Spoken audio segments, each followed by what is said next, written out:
Channel Afrina Pink. Hari ni kita nak buat konten di sekolah. Jom.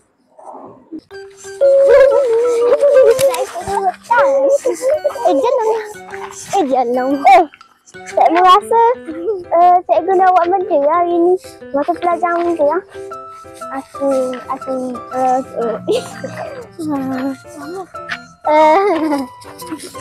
Aku rasa BI kot sebab masa tu cikgu khabar nak buat mata pelajaran BI.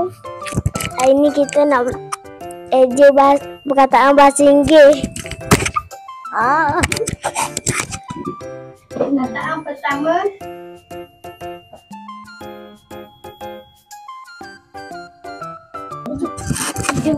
kita mencuci mulut. Kau nak jawab? Saya cikgu. Diesel. D-E-S-S-O. Diesel. E-C.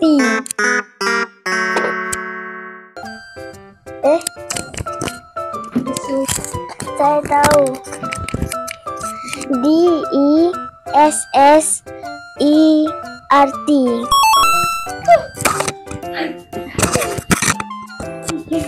Dah boleh duduk dah.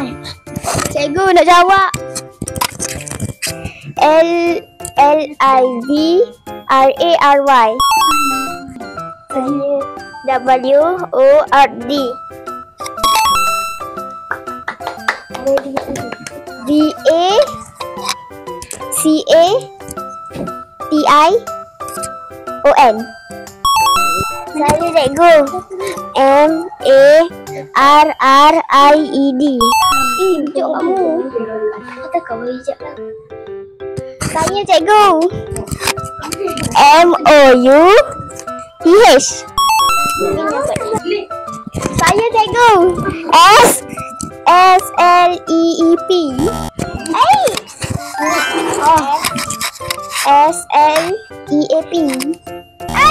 Saya cikgu. S-L-E-E-P. W-A-L-K. Saya cikgu. G-R-I-N-K. R-U-N. Ada K lah. Tadi you. Saya cikgu. Buat saya cikgu.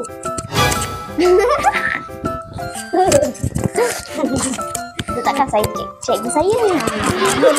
Cikgu saya. Benda ni? Benda-benda. P-A-L-K.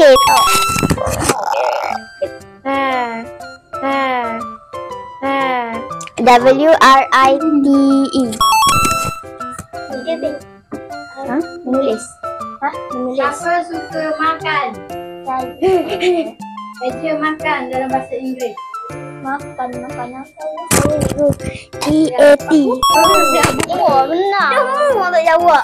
Fikirlah.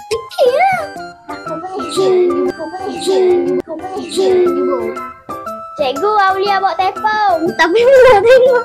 Ni cikgu. Lepas telefon ni cikgu. Kita nak ajar ke? Cikgu tentu cikgu. Terima kasih cikgu.